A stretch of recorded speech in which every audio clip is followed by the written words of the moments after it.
Bonjour et joyeuses fêtes.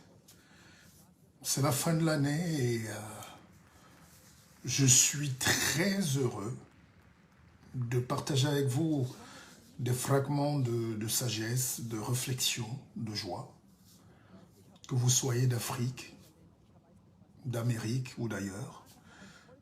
Je suis le docteur Marcia Bissog, Mouleti, le guide, et je vous entretiens.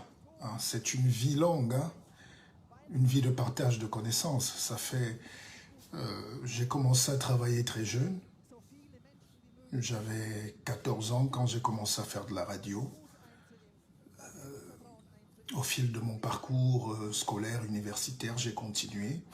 Donc à 20 ans, j'étais le premier animateur radio à Douala, au Cameroun, d'une radio privée. C'était énorme. Nous sortions d'un régime très fermé, où la parole n'était pas donnée.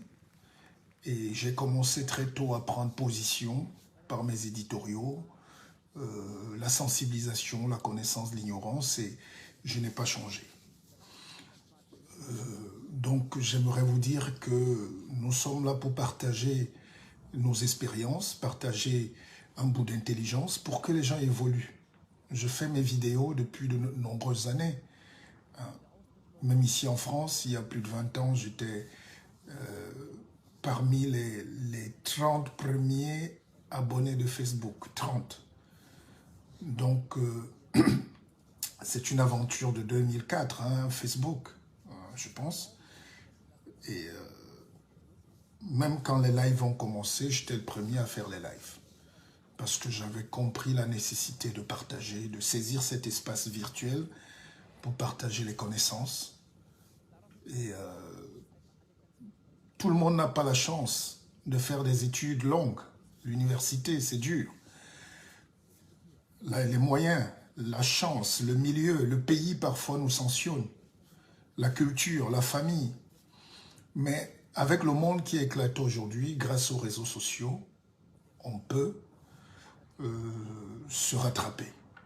Internet est là, les réseaux sociaux sont là, YouTube est là pour permettre à ceux qui n'ont pas de moyens d'apprendre. On n'est pas venu sur Terre jouer. Et je l'ai dit dans un post récent, chacun va payer sa facture. La vie est tellement dure. Chacun paye sa facture d'une manière ou d'une autre. Mais il faut être heureux de vivre. Il faut être là. On passe partout. Par la maladie, par les déceptions, par la mort, par les prisons. Et j'étais dans une structure hospitalière il y a quelques jours à Yaoundé. Et j'ai croisé des hauts commis de l'État hier qui étaient très puissants et qui étaient dans la douleur parce qu'ils n'avaient pas de liberté. Merci à toi, Christian, et bonne fête. Je t'aime beaucoup, j'aime beaucoup. Et nous partageons beaucoup de choses. Ce que j'aimerais dire à un frère qui m'a dit tout à l'heure de se mettre du côté du peuple, il ne faut pas confondre. Je n'ai été que du côté du peuple toute ma vie. Et même les réactions que vous avez eues récemment, très dures envers moi, très méchantes même, je comprends. Ça peut faire l'effet d'une trahison pour certains, mais en même temps, ne jugez pas trop vite les gens. On ne juge pas vite. Vous ne connaissez pas les vies, les parcours des gens. Être du côté du peuple, ce n'est pas faire des slogans, ce n'est pas inciter les gens à aller en prison, ce n'est pas pousser les autres à se faire massacrer, à se faire arrêter. Être du côté du peuple, c'est aussi donner de l'éducation, c'est aussi aider. Combien, je sais qu'on est dans des peuples pas très honnêtes. On est dans des familles pas honnêtes. On n'est pas dans des familles où on connaît apprécier, où on connaît dire merci. Mais si vous êtes honnête, allez sur YouTube, regardez quel est l'Africain qui a fait autant de vidéos de savoir, de partage de connaissances que moi, agrégé ou pas, docteur ou pas. Nous venons sur Facebook parfois pour nos propres intérêts, politiques parfois. Tous ceux qui sont là viennent vendre parfois des crèmes de beauté, des mèches, du sida, je ne sais pas quoi. Mais il y a rarement quelqu'un qui vient vendre le savoir, qui vient partager le savoir. Et c'est ça, être à côté du peuple. Deuxième chose, on fait par exemple des reproches que je peux comprendre, mais quand nous rentrons au Cameroun, on dit qu'on veut être du côté du peuple. Le premier problème en Afrique aujourd'hui, je vais vous dire, c'est l'emploi, c'est le travail. Le reste là, c'est la politique égoïste de quelques leaders. Écoutez-moi bien, le vrai problème en Afrique, c'est l'emploi. Qu'est-ce qu'on fait de la jeunesse? Et quand on dit emploi, on dit formation. Quand on dit formation, on dit éducation. Qu'est-ce qu'on donne à ces gens? Le monde a totalement changé aujourd'hui. On apprend encore la sténodactylo dans les universités. On apprend encore la linguistique, la linguistico-socratique. L'Afrique aujourd'hui, avec tout ce qui est en train de se passer dans les révolutions scientifiques, nanotechnologiques, avec ce qu'on appelle la crypto-monnaie, l'étude de la finance mondiale, on n'y est pas. On n'y est pas. Tout ce qui nous intéresse, c'est comment arriver au pouvoir et comment tuer pour être là, comment monter la guerre. Le premier problème en Afrique aujourd'hui, c'est comment on donne de l'espoir aux gens, de la joie. Et on ne peut pas donner de la joie si on n'aspire pas à la sagesse. Et on n'aspire pas à la sagesse si on n'a pas l'instruction qu'il faut différencier de l'éducation. Vous avez vu comment l'Afrique est maltraitée dans le monde. On a amené le président qui met les t-shirts là, le président ukrainien aux États-Unis. En une journée, les États-Unis lui ont donné 100 milliards de dollars. 100 milliards pour lui et son peuple, pour aller faire la guerre. Une semaine avant, le vieux Biden avait réuni tous les chefs d'État africains pour leur donner 10 milliards. Donc un dixième pour le plus grand continent du monde avec toutes les richesses qu'on a. Une raison est simple, c'est qu'il faut qu'on crée nous-mêmes notre richesse et qu'on apprenne à fabriquer ce qu'on mange, qu'on développe des industries. Je mourrais peut-être, mais moi, ma version de la politique. Prenez un leader politique chez nous. Aucun homme politique chez nous n'a même une boutique, n'a même une entreprise. Ils croient que la politique, c'est une entreprise. Donc, ils vivent de la politique, donc sur les cotisations, les dons et l'argent des gens. Et ce genre de dirigeants, l'Afrique n'en a pas besoin. C'est de l'idéologie. Tous les leaders mondiaux aujourd'hui sont des patrons de l'économie. Tous les leaders politiques. Regardez les Donald Trump. Avant d'arriver au pouvoir, est-ce que tu es un patron économique? Est-ce que tu comprends la macroéconomie? Est-ce que tu peux t'engager? Est-ce que tu peux développer une idéologie? Parce que tout le retard de l'Afrique, mes frères chers, tout ce qu'on pleure là, c'est qu'on ne sait rien faire. On ne peut pas soigner nos populations, on ne peut pas nourrir nos populations, on ne peut pas donner la science, on ne peut pas avoir les industries. C'est pour ça que nos enfants viennent errer à Paris. C'est pour ça qu'ils sont nerveux et méchants et bêtes sur les réseaux sociaux. Parce qu'ils sont désespérés. Tous les enfants qui sont perdus en Italie et au Canada, même après nos études, servent à quoi l'Afrique? Ils ne peuvent rien fabriquer. Ils sont employés dans des cliniques en France. Elles sont aides-soignantes, elles sont infirmières, ils sont médecins. Ils sont avocats, mais des petits avocats commis.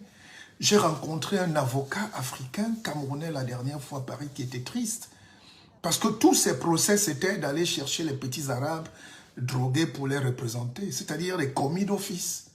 Les grands cabinets d'affaires, il n'y a aucun grand cabinet d'affaires d'avocats en Europe tenu par un noir. Et ma réflexion, c'est si tous les Africains commencent à rentrer et à développer les projets, pour au moins déjà aider le village, aider la ville, aider la communauté, on va se développer.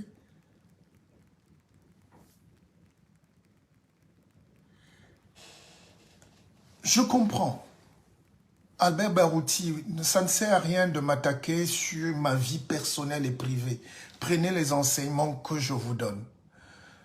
N'est-ce pas? Prenez les enseignements que je vous donne. Parce que la maladie de l'Afrique aujourd'hui, c'est le manque de sagesse et d'amour. Donc un manque de philosophie. Je ne sais pas comment vous expliquer ça. J'espère que je vais être très clair. J'aime les Africains dans leur côté émotif. On a perdu un grand Africain, Omotunde Kalala, qui était mon collègue en 2007-2008 à Télé Sud. Nous avons partagé beaucoup de choses. On avait beaucoup de visions.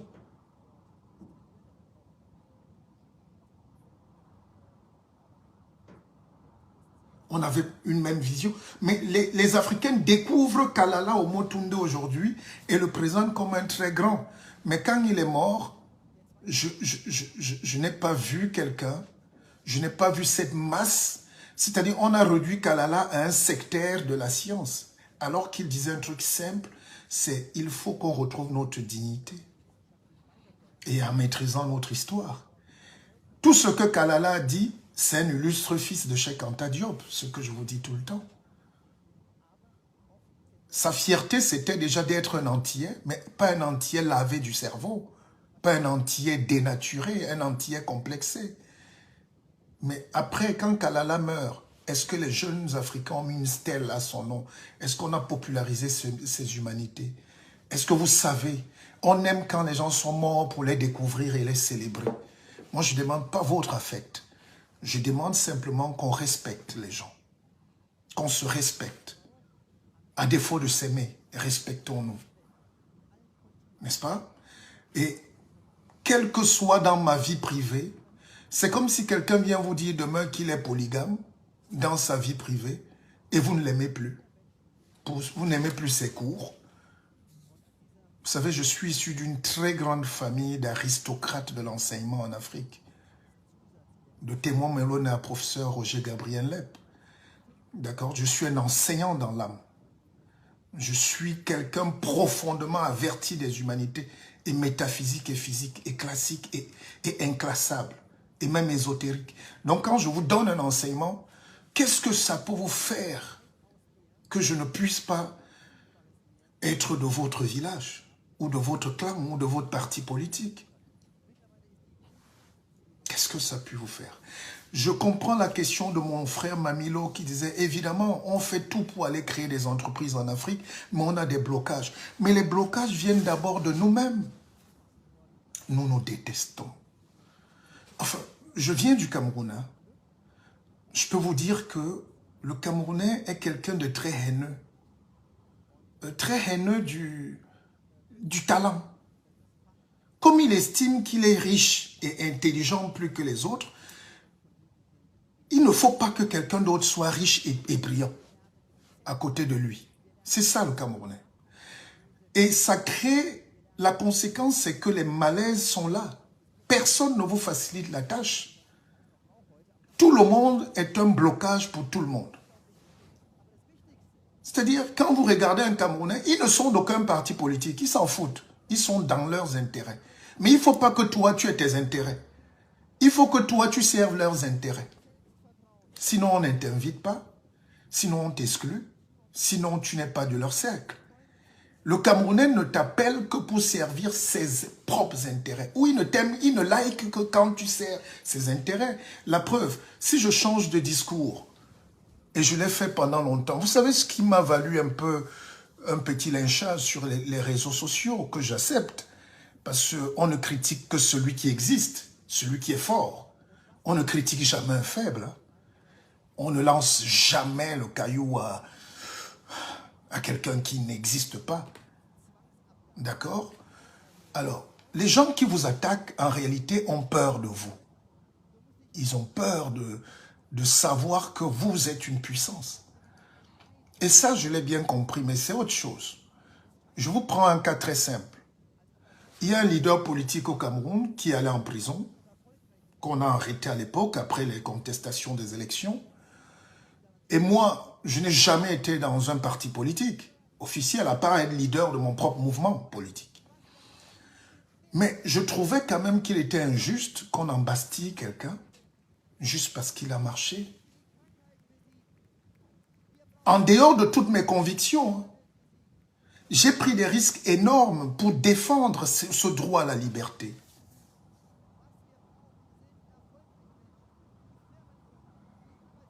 J'ai fait des lives, que je ne peux pas effacer, que j'assume, pour défendre le droit à la liberté. Je ne trouve pas normal qu'on soit dans un grand pays comme le Cameroun et qu'on incarcère les gens pour leurs opinions. Ça, je l'ai fait. Mais est-ce que ça... À quel moment j'ai été avec vous dans l'idéologie politique? Et dès que je prends donc position sans me dédire, et je dis qu'aujourd'hui je fais autre chose, les gens ne supportent pas. Parce qu'en réalité, vous avez une frange de gens, je ne crois pas à l'amour des réseaux sociaux. Hein. Il n'y a pas d'amour ici. C'est du virtuel. Je suis quand même un averti de la communication.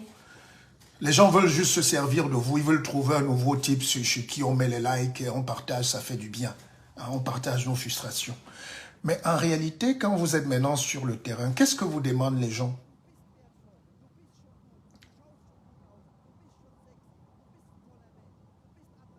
C'est d'aller vous faire arrêter. C'est-à-dire de rentrer au Cameroun comme je rentrais et d'être véhément, d'attaquer le système. Et là, tu es avec les gens. Et je vous dirais, il y a un monsieur qui s'appelle Mathieu Youbi, qui est très proche de l'homme politique que je ne citerai pas ici pour ne pas... Alors ce personnage, je lui annonce la sortie de mon livre et que je vais faire des dédicaces. J'ai les conversations, on discute. Et il me conseille de faire des conférences dans tout le Cameroun et surtout à Bafoussam. Et là, on va inciter les gens à vraiment garder l'attention et puis qu'on m'arrête. Et dès qu'on m'arrête, on lance les marches. Voilà le projet qu'un ami qui est proche de ce parti politique me dit. Voilà le projet. C'est-à-dire à moi de venir, moi je viens présenter une œuvre, mais il faut que je crée de l'émeute autour de ça et dès qu'on m'arrête, on lance les manifestations. Et quand je lui ai dit, tu sais, je ne marche pas comme ça, et vous comprenez la déception. On veut trouver un bouc émissaire qui paye pour nous. Les pauvres ne veulent pas prendre leur destin en main pour lutter pour eux-mêmes. Ils veulent trouver quelqu'un qui paye. Et beaucoup sont embastillés aujourd'hui derrière ces conneries-là, au nom d'une pseudo-liberté que personne ne peut maîtriser. Et on pousse les gens à se faire embastiller, mais parce qu'on fait les likes, et après on va cotiser, on va envoyer 200 € et tout, on va faire des lives pour dire que sa famille souffre et tout. Alors c'est beau, je ne critique pas, mais respectons-nous, respectez la vie des autres. Alors, deuxième chose, les vraies questions maintenant qu'on va poser en Afrique, c'est est-ce que les Africains ont besoin de multipartisme sous prétexte de la démocratie qu'on va confondre avec l'anarchie? Est-ce qu'on n'a pas besoin de créer un système où nous tous on se retrouve? Parce que même en Europe, quand vous étudiez les systèmes politiques, il n'y a véritablement pas de démocratie comme nous on l'entend en Afrique, c'est-à-dire le droit de dire et de faire tout ce qu'on veut. On ne dit pas on fait tout ce qu'on veut dans un pays. Ceux qui gèrent le pays sont connus, à condition qu'ils gèrent bien. C'est les mêmes grandes familles.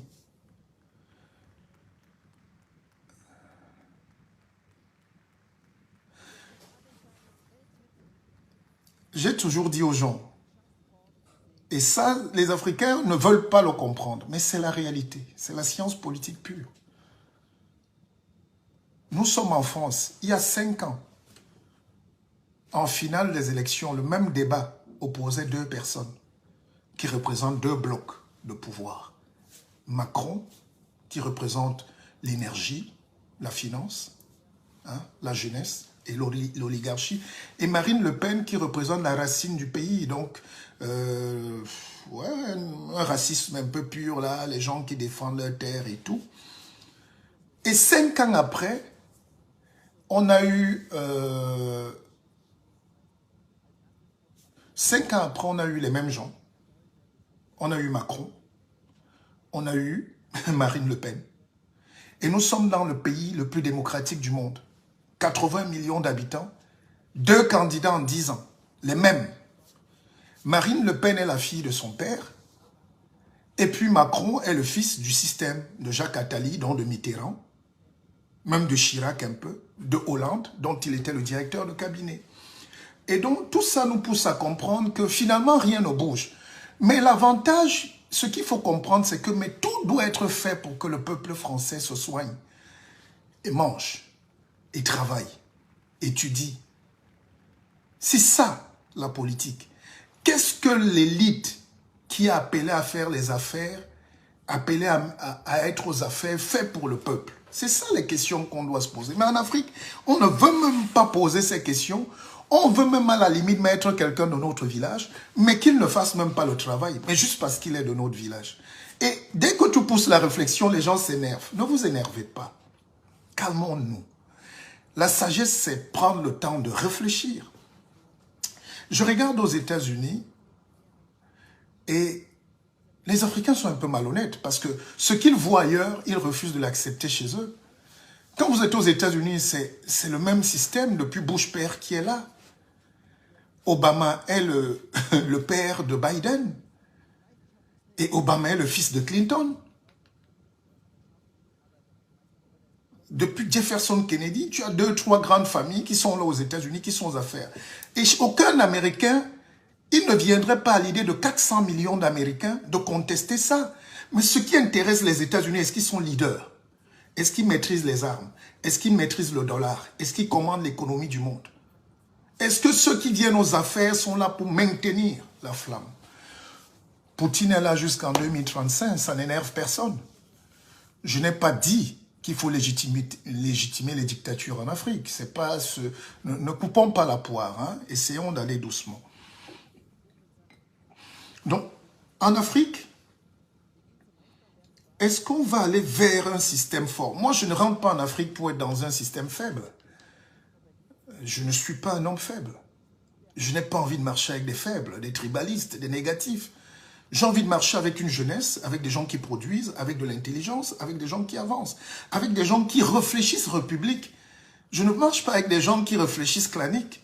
Ça ne marche pas avec moi. Quitte à ce que je perde tout ce que j'ai sur terre, jamais je ne serai du camp du tribalisme, du clanisme, de la pauvreté. Nous sommes là pour développer un pays ou l'Afrique. Peut-être ça ne viendrait pas avec nous, mais on est en train de poser des bases de la réflexion. Si vous êtes aujourd'hui sur les plateaux télé, si vous débattez à longueur de journée, dites-vous bien que c'est M.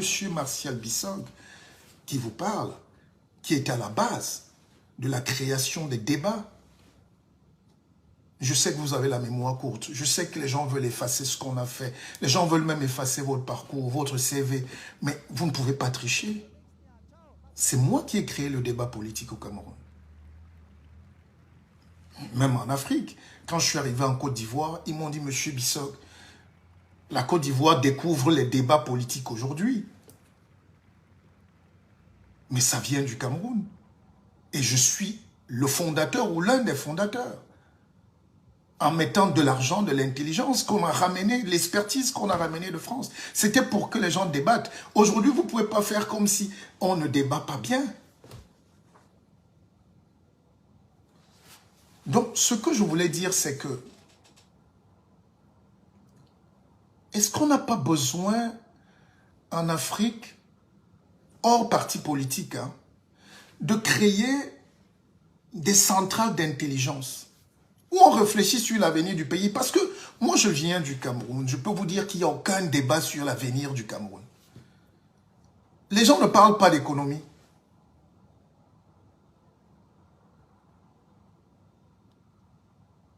Les gens ne parlent pas de progrès. J'étais dans un hôtel du Cameroun qui s'appelle K Hotel. Et c'est un très bel hôtel, hein, à Douala. Et il y avait des Pakistanais là. Je vous jure, ils avaient plus de 500 millions en liquide. Je sais pas, ils parlaient d'acheter les champs. Ils étaient en train d'acheter les champs. Et je voyais des Chinois en face, dans ce même hôtel. Hein?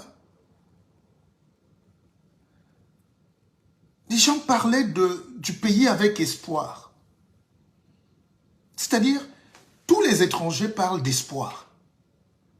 Les avions d'Air France sont pleins, 2 fois par jour. De Français, de Libanais, de Marocains, de Japonais.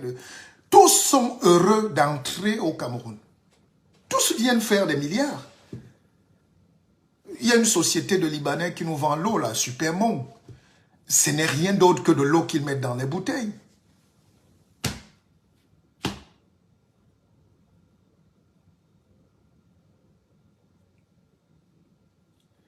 Alors, les Camerounais, eux, ils sont heureux d'être divisés.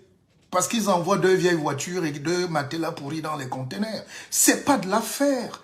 Ce que je veux inciter les gens à comprendre, c'est que le jour où nous allons reprendre notre économie, le jour où nous allons nous mettre ensemble pour monter des vraies structures, nous allons essayer d'être moins haineux. Parce que nous sommes frustrés. Les gens sont frustrés dans leur propre pays parce qu'ils ne mangent pas bien. Ils trouvent que c'est l'enfer. Ils trouvent tous les maux. Pourtant, le Cameroun est le même paradis que nous fuyons. Dites aux Français que le Cameroun, c'est de l'enfer, ils vont se moquer de vous. C'est eux qui ont les 3/4 de l'économie. Dites aux Libanais que le Cameroun, c'est de l'enfer, ils vont se moquer de vous. Alors, dites aux Chinois. Alors, nous, on ne veut même pas se mettre ensemble pour se... Je ne sais pas comment vous expliquer. La politique est vite venue jeter un petit poison. Pour nous, politique veut dire poison.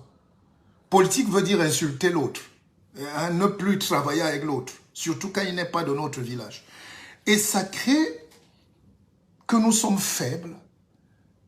Nous ne sommes pas des groupes. Si vous êtes heureux, citez-moi un groupe de Camerounais, 5 ou 10 qui travaillent ensemble, qui ne sont pas du même village. Hein. Je veux dire qui travaillent ensemble par compétence.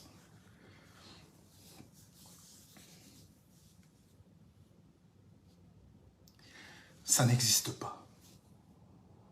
C'est difficile à trouver. Et moi, je suis rentré au Cameroun dans une autre démarche. Et j'ai commencé à comprendre que si... Parce que ne nous mentons pas, les Chinois, qu'est-ce qu'ils ont fait? Tous les Chinois qui étaient même à la Silicon Valley, qui étaient docteurs, qui étaient tout ce que vous voulez, ingénieurs aux États-Unis, ils ont mis leur économie, 20 000 $ chacun, 10 000, 5 000, pour entrer avec en Chine.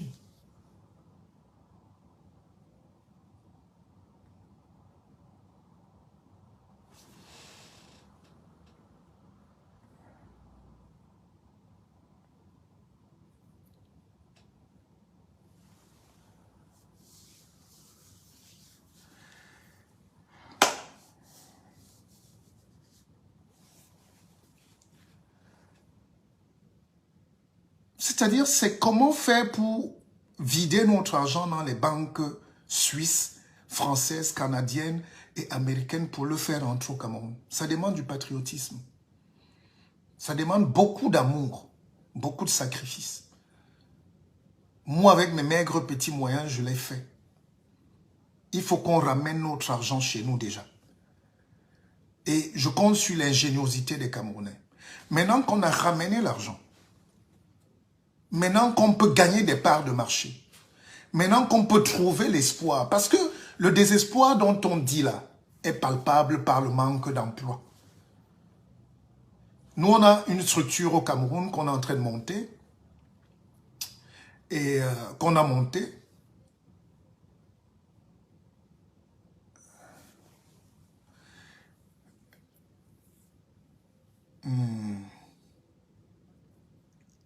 Pour recruter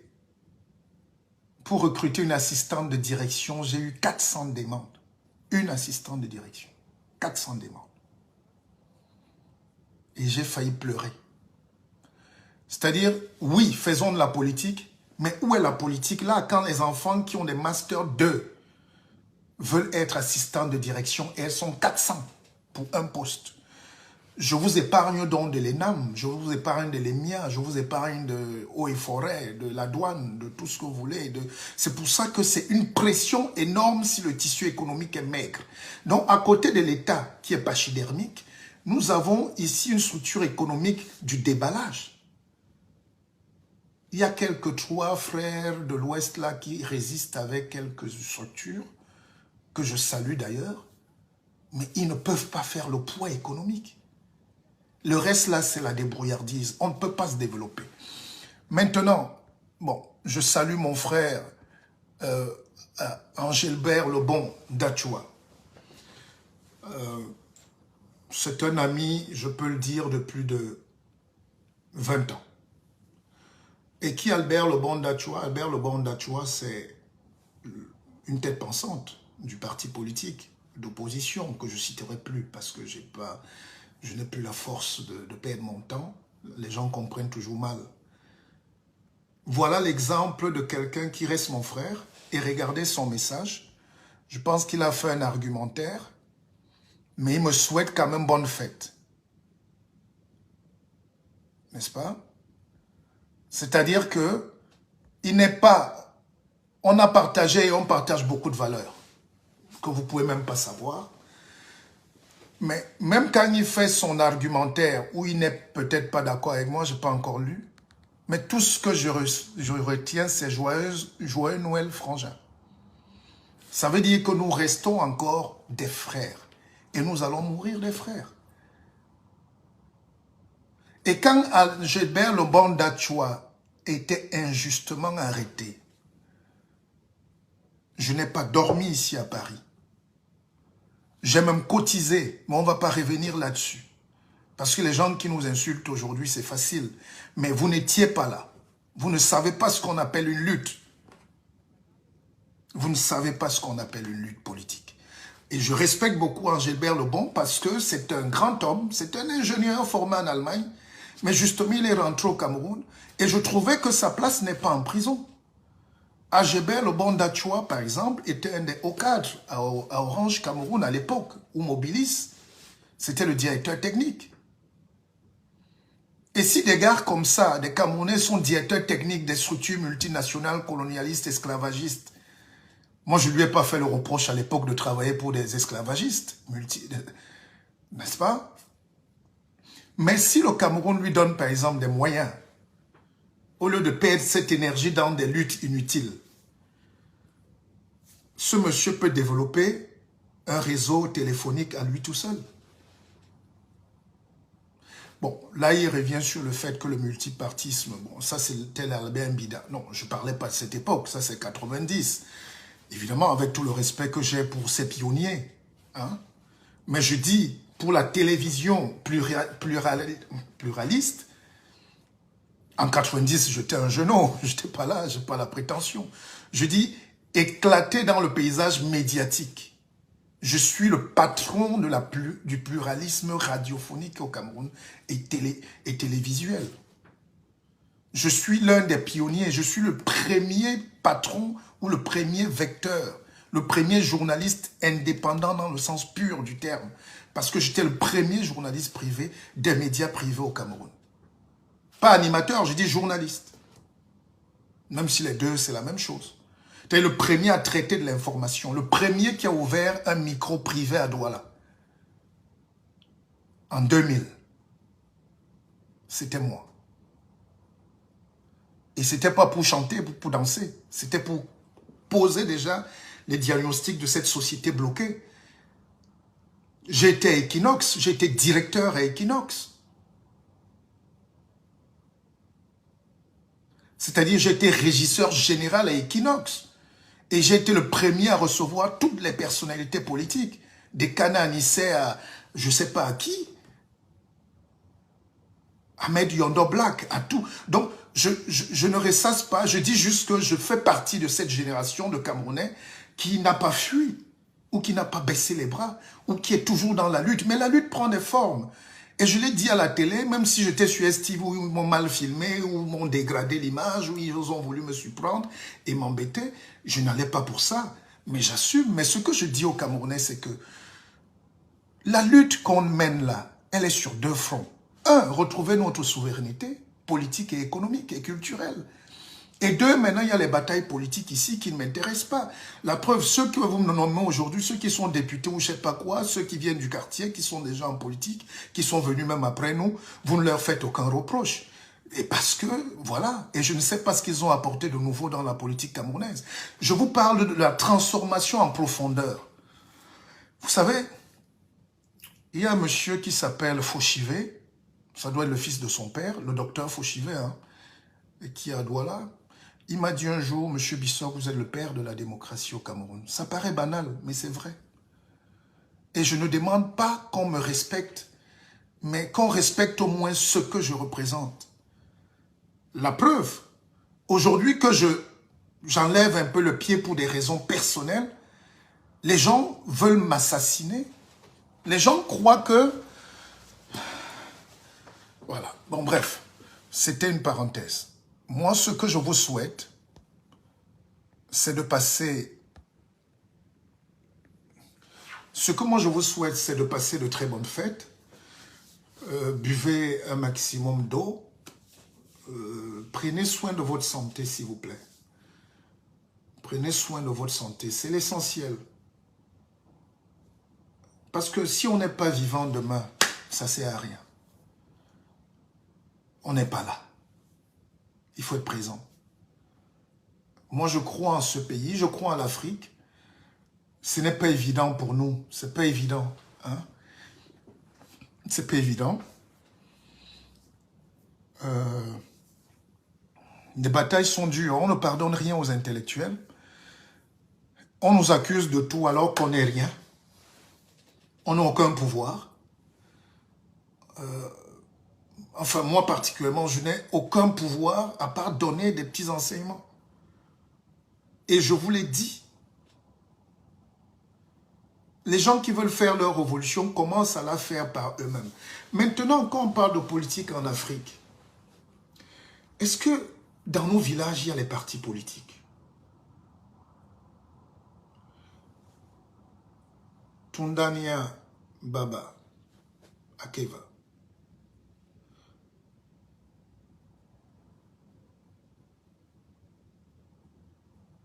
Est-ce que dans nos villages,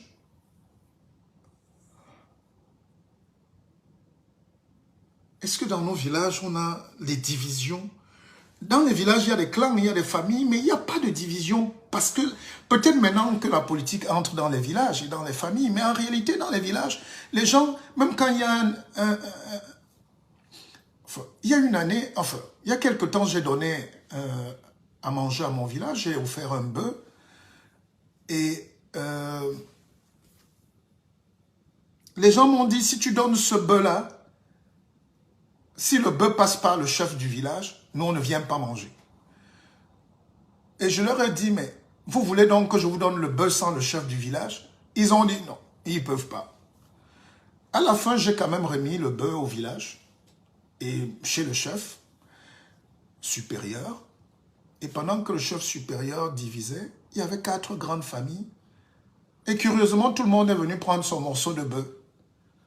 Et j'ai dit, mais attention, ces gens-là veulent... Donc, ils voulaient m'amener, me mettre en conflit avec le chef supérieur, parce qu'ils ont leurs problèmes. Mais à la fin, tout le monde est quand même venu manger. Et c'était ça l'Afrique avant. C'est-à-dire, quelles que soient nos divisions, on savait comment on repartit la viande au village, comment on mange, comment on vit. Et c'est en train de disparaître aujourd'hui. Est-ce que l'avenir de la politique en Afrique, ça ne sera pas un grand baobab où nous tous on va s'asseoir pour manger? Je ne crois pas à l'alternance de ceux-ci vont gérer, ceux-là vont revenir gérer. Je crois en Afrique qu'on aura besoin d'une commune gestion de la chose publique, en mettant tout le monde. Sinon, ça va créer les guerres civiles, les frustrations. C'est des points de réflexion, hein, s'il vous plaît. Si vous êtes agrégé ou docteur ou savant, réfléchissez-y à un système politique. Moi, ce que je pense pour le Cameroun, par exemple, c'est à la fin. Qu'est-ce que les gens veulent? On veut manger. On veut vivre en paix. On veut s'embrasser, même la crise anglophone. Est-ce que vous savez que tous nos frères anglophones qui ont traversé de l'autre côté vivent chez nous, chez eux? À moins d'être malhonnête, est-ce qu'il y a déjà un frère anglophone qu'on a tapé ou qu'on a chassé quelque part au Cameroun, à Douala, à Yaoundé, même dans mon village? Ils sont partout chez eux, ils sont rentrés dans l'autre Cameroun. Ça leur a permis de découvrir aussi l'autre culture. On ne se frôle pas. Et troisième chose, j'aimerais, avant qu'on ne soit totalement chacun dans son parti politique, dans les clivages, réfléchissons grandement, chers frères et sœurs. Pensons aussi positif. Juste positif, hein. Je n'ai pas pu aller à la frontière Cameroun-Nigeria. Le Nigeria a inauguré son métro l'autre jour, son TGV. On a inauguré la route à la frontière à Efok entre le Cameroun et le Nigeria. Nous avons 1400 km de frontière avec le Nigeria qui est la puissance première en Afrique, avec 400 millions d'habitants, dont la population de toute l'Europe. Aucun journal n'en a parlé. Pour moi, voilà l'avenir. Voilà quelque chose de positif que moi j'ai vu au Cameroun. Mais les gens parlent de la guerre anglophone tous les jours comme si on doit célébrer la guerre. Il faut que ça s'arrête. On nous a fait une route entre le Cameroun et le Nigeria. C'est une route bitumée, c'est 2 voies, c'est magique. On peut faire les affaires et s'enrichir. Faire tourner l'économie. C'est l'économie qui tient un pays. Je vous le redis en vérité. Si les Camerounais retrouvent l'emploi, le plein emploi, l'industrie, les affaires, si on nous facilite la tâche au niveau des papiers et tout. Deuxième chose, on parle aussi des papiers. Moi, je peux vous garantir, je ne défends pas l'État. Je ne suis pas envoyé, même si ça peut énerver certains, mais dites aussi quand c'est bon. On ne peut pas vivre de la négativité tout le temps. J'ai ouvert la société au Cameroun en 2 heures.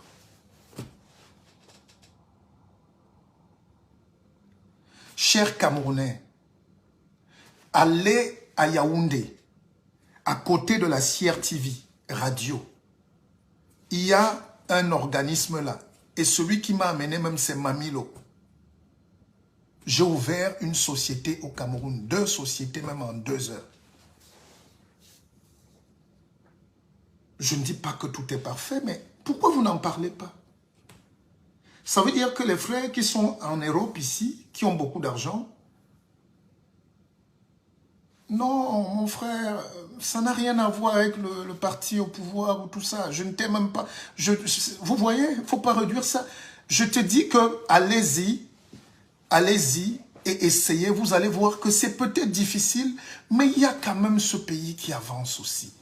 Quand on a accepté de voir la vie autrement, on se développe aussi. Regardez par exemple sur la Côte d'Ivoire, un pays que j'adore et je suis attendu là pour une grosse conférence encore.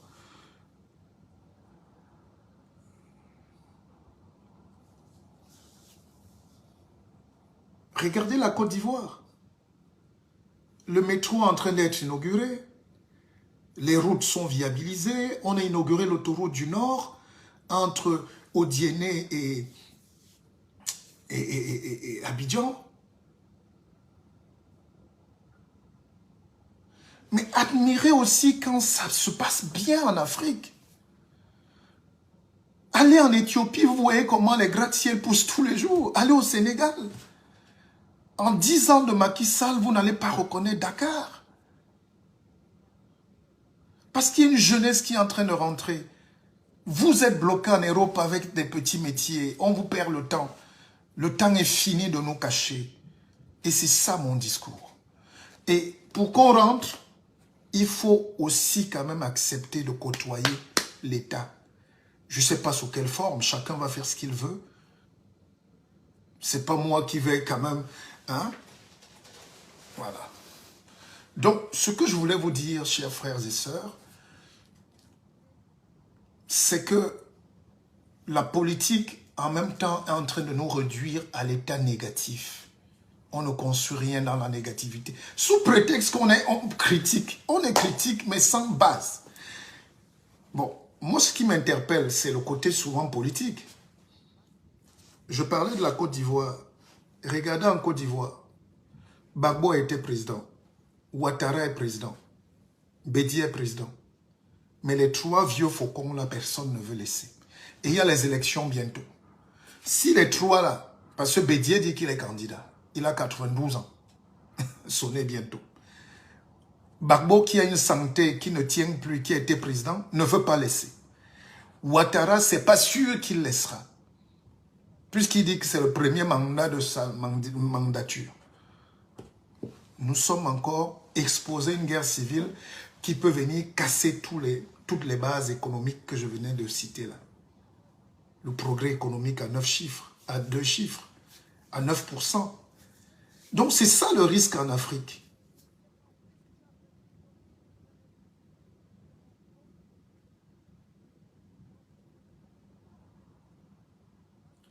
C'est ça le risque en Afrique. C'est-à-dire que, je ne sais pas comment vous expliquer, il y a une fragilité institutionnelle qui épouse la misère sociale. C'est-à-dire les gens sont mécontents, le peuple est mécontent, pas de la politique, mais du manque d'opportunités. Même si on vous met les plus grands gérants, même si tu mets Biden au Cameroun, avec une économie extravertie qui ne produit rien, les gens auront toujours faim dans les quartiers.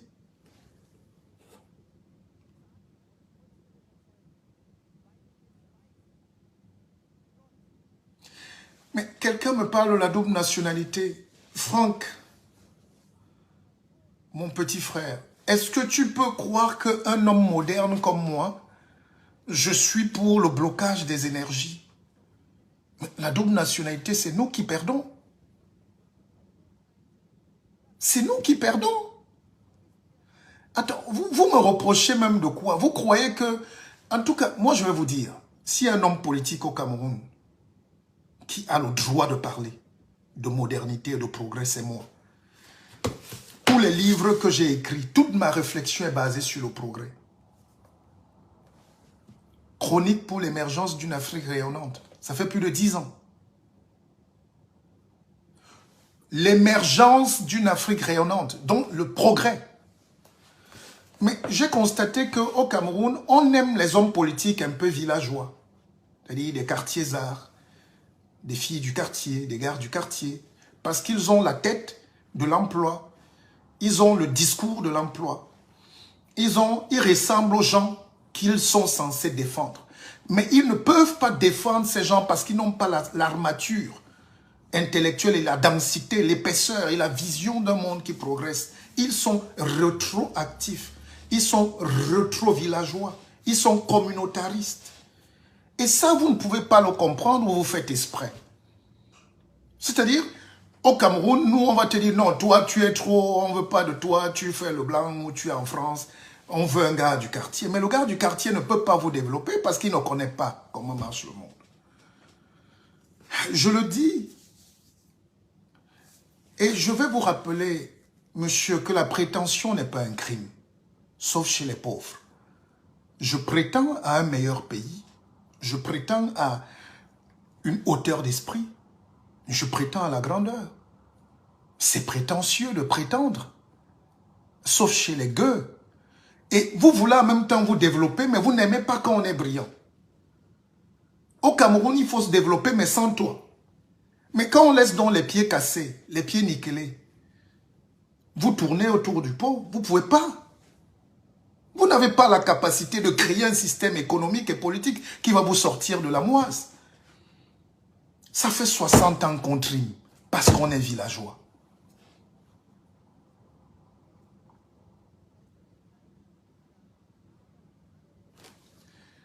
Mais tout ce que vous faites là, c'est la sauvagerie. Ce n'est pas de la politique. Le jour où on admet qu'il nous faut des esthètes en politique, qu'il faut des jeunes plus audacieux, plus modernes, pas des jeunes qui nous parlent de tribalisme et de rentrer au village, pas des jeunes qui nous parlent de nous regrouper en sorte de clan, d'enclos. Aucune tribu n'a tout. Il n'y a pas tout dans une tribu. Retenez ça aujourd'hui, chers Africains. Retenez ça aujourd'hui. Je tenais à faire cette sortie pour faire un aggiornamento, mais aussi pour vous dire que il faut compter sur les gens qui ont une vision à long terme. Les émotifs, les gens qui vous font plaisir sur Facebook, les gens qui tiennent des discours qui plaisent à vos familles, à vos clans, ça ne développe pas un pays. Le développement d'un pays, c'est qu'est-ce qu'on met sur la base économique. Comment ramener nos enfants les plus érudits. Comment ramener aussi de l'argent. Comment faire à ce que l'argent entre. Comment faire à ce que l'économie reste entre nos mains. Comment faire pour qu'on donne de l'emploi. Comment faire pour transformer la vie des gens. Comment faire pour transformer aussi nos cœurs. Parce que nous avons une république du mauvais cœur. C'est-à-dire que le Camerounais n'est pas gentil. Vous allez à l'hôpital, vous le voyez. Allez dans les services, dans les bureaux. Allez même dans les gens, chez les gens qui disent qu'ils sont opposants. Vous voyez comment ils traitent leurs domestiques, leurs employés, comment ils vivent avec les autres. Allez même dans le système, même l'État. Donc, le Camerounais dans son ensemble, qu'il soit parti de l'État ou pas, enfin, l'État c'est tout le monde, mais qu'il soit fonctionnaire ou pas, a une mentalité de la méchanceté, une mentalité de blocage, une mentalité de... Voilà. Et c'est cette mentalité sauvage, pseudo-villageoise, qu'il faut dépasser pour entrer dans un pays moderne, dans un pays où on se respecte, dans un pays où on s'embrasse, même si on est divergent, dans un pays où on peut faire tous des concours, enfin nos enfants, sans regarder le nom ou l'appartenance. Nous sommes dans un pays où tout le monde doit contrôler la gestion de la chose publique, où l'argent doit servir à quelque chose de bien, où on doit contrôler. Nous sommes donc dans un pays à bâtir. C'est tout ça qui me pousse à réfléchir. D'ailleurs, je ne suis pas venu en France me balader. Je suis en train d'écrire mon prochain ouvrage.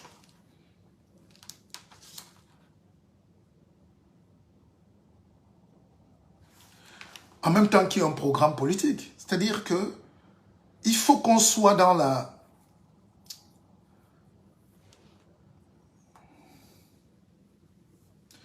Qu'on soit dans... Enfin, le titre du livre, c'est « Industrialisons-nous et taisons-nous ». C'est-à-dire que tout ce qu'on fait là, le problème va rester le même, c'est l'assiette fiscale, on n'a pas d'argent. Et pour créer l'argent, il faut l'économie. Pour créer l'économie, il faut l'énergie. Et c'est l'énergie qui développe l'économie. Il y a trois choses. Il y a le métal. On n'arrive pas à transformer le fer. Dans mon village, il y a le fer. On l'arrache au mur, sur les montagnes, au sol, à fleur de peau. On a le métal. Les Chinois viennent transformer, on se plaint. On a l'énergie. On n'arrive pas à mettre les centrales nucléaires en marche parce que on ne veut pas réfléchir. On fait plutôt les barrages, où on détruit la forêt, on va couper le ceci. Il y a l'énergie solaire que Dieu nous a donnée, personne ne l'utilise. Il y a le thermovoltaïque, il y a le vent. Personne n'utilise le vent. Mais vous voulez vous plaindre. C'est là où on devait fermer toutes ces universités-là et les orienter vers la pratique. Hein? Nous sommes dans les réseaux convolutifs. Des réseaux de neurones artificiels. On essaie de fabriquer un monde qui n'existe pas, alors qu'on nous demande de fabriquer ce qu'on peut manger, ce qu'on peut... Hein? Donc, mon prochain livre, c'est ça, l'industrie. Industrialisons-nous ou taisons-nous. Vous vendez les mèches des Chinois. Vous vendez les babouches des Chinois. Vous vendez les chocolats des Suisses. Vous importez le vin des Français. Le champagne, voilà les fêtes. Mais vous voulez quand même que le pays se développe. Je me demande comment on va se développer. Il faut savoir que les gens ont risqué de leur vie. Les gens ont misé des milliards. Les gens investissent massivement, même intellectuellement. Et je reproche à quelques intellectuels, même qui sont riches, quand ils veulent ouvrir des structures chez nous, ils disent, on n'essaye pas. Dans son pays, on doit injecter du milliard. Quitte à perdre. Si moi j'avais 10 milliards ou 100 milliards, je les mettrais pour l'économie et l'innovation. Ça ne vous intéresse pas parce que ça ne fait pas gagner la mairie. Hein? Ça ne fait pas être député. Ce genre de discours-là, ça ne vous intéresse pas. Et à ceux qui m'ont fait le reproche de ne pas être dans ce parti politique d'opposition, ou parce que j'ai fait des vidéos par ailleurs, pour défendre la liberté, ils ne m'ont jamais approché de manière honnête. Ils aiment aussi la théorie de Samori Touré, la chaise brûlée, la terre brûlée. Hein? Faut qu'il n'y ait personne d'autre qui brille, à part les gémons, colons. Et quand vous dites ça, ça énerve, pourtant c'est vrai. On n'a pas fait un casting de talent. On n'a pas appelé les gens qui peuvent amener la réflexion. Et nous, on va continuer de donner la réflexion. Donc mon prochain livre, c'est ça. Industrialisons-nous, taisons-nous.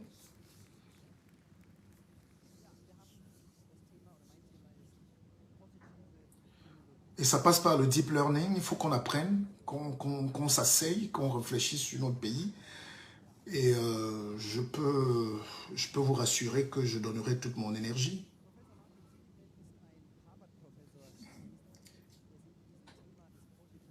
La vie n'est pas facile, mes chers frères. Si le bien était si facile, pourquoi le mal est partout? C'est parce que la vie est difficile. C'est le mal qui gagne, qui tend à gagner. Mais nous devons résister. Nous devons lutter pour que les gens aiment leur vie et soient bien. Voilà. C'est ce que je voulais vous dire ce matin. Il ne faut pas céder à la défaite de la pensée. Il ne faut pas fuir le bonheur. Il faut croire. Il faut continuer d'aider. Il faut continuer de rêver. Surtout pour les plus jeunes. Qu'est-ce que je peux vous souhaiter de plus? De toutes les manières, moi je vous aime. Je suis obligé de vous aimer. C'est par amour qu'on a fait des choix parfois, peut-être trop ou mal, mais il y a une constance. Je vous aime. J'aime cette Afrique qui se lève. J'aime cette jeunesse qui a besoin d'encadrement. J'aime ces gens qui réfléchissent pour que le pays avance, quel que soit le domaine. Et un homme comme moi, je dois faire un effort de me situer au-dessus des chapelles partisanes et claniques. Donc je vous comprends. Et je suis à votre service. Je continuerai de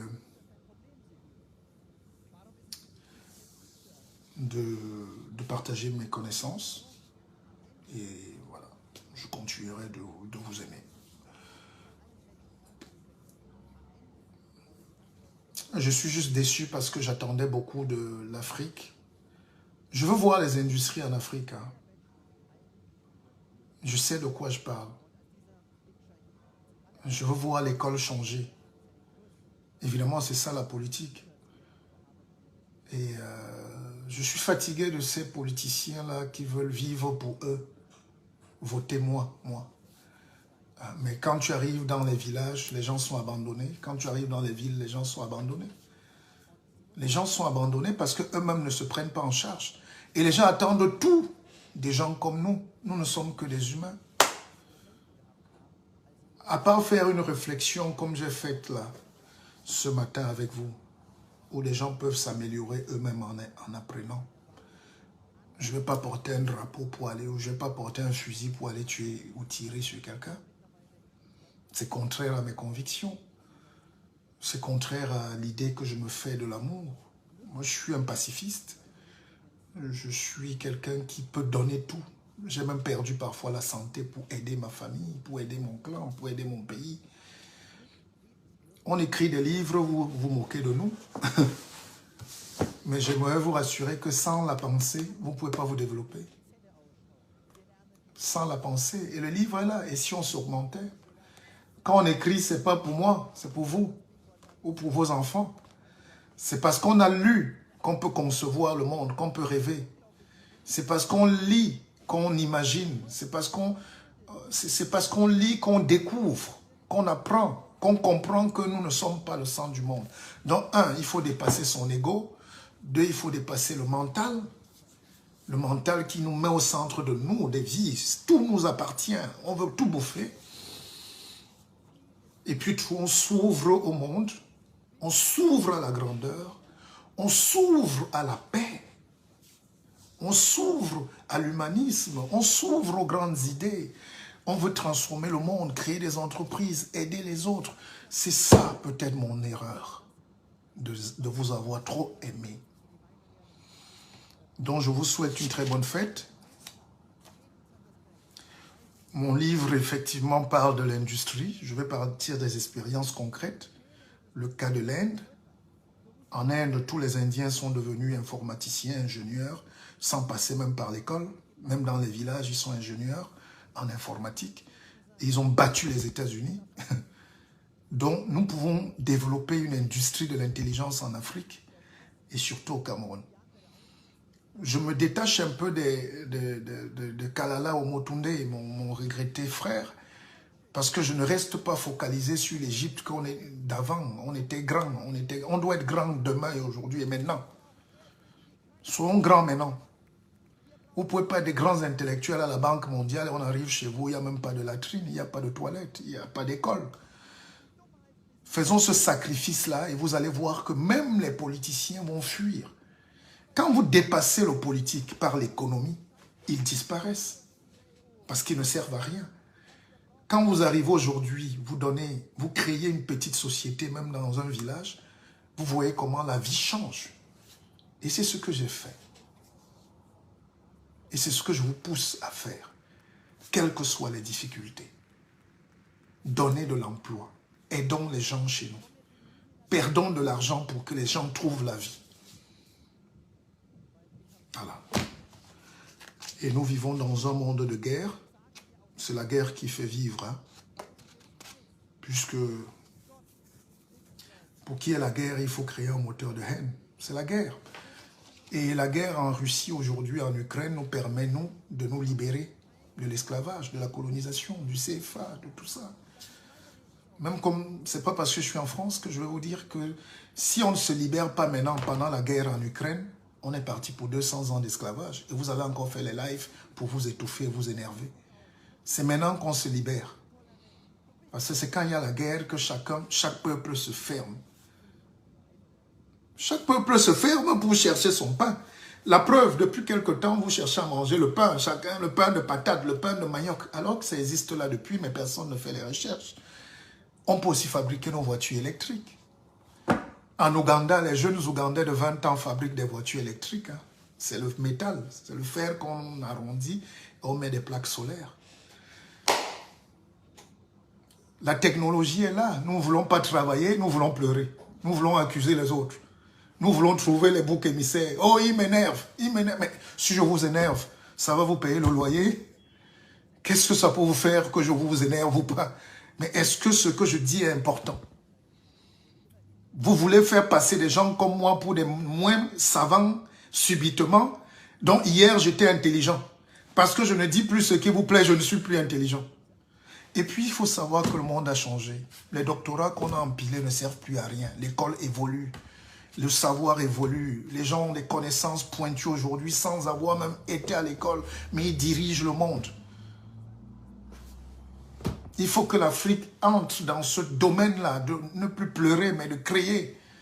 On travaille beaucoup et mal. J'étais à Fumbote l'autre jour, je vois les tomates pourrir au sol. Il suffit juste de fabriquer un peu des bocaux, hein? Des boîtes, on presse la tomate, on stérilise, on ferme, on vend. La tomate pourrit, les gens pleurent. Les mangos pourrissent, les gens pleurent. L'huile de palme pourrit, les Bolloré transforment, ils vendent. C'est-à-dire, rien, on ne veut pas nous... C'est incroyable. Bon, bref. Africains, arrêtez de pleurer. Et voilà. Le prochain livre, c'est Industrialisons-nous et taisons-nous. Les bavards d'avare, ça suffit. Donc, vous pouvez le commander dès maintenant. Voilà. Et voilà, les livres sont là. Hein. Vous pouvez toujours les lire. C'est pour vous, c'est pas pour moi. Voilà. Merci beaucoup. Bonne année. Et soyez sages. Soyez sages. Je vous aime. C'est Moulekti.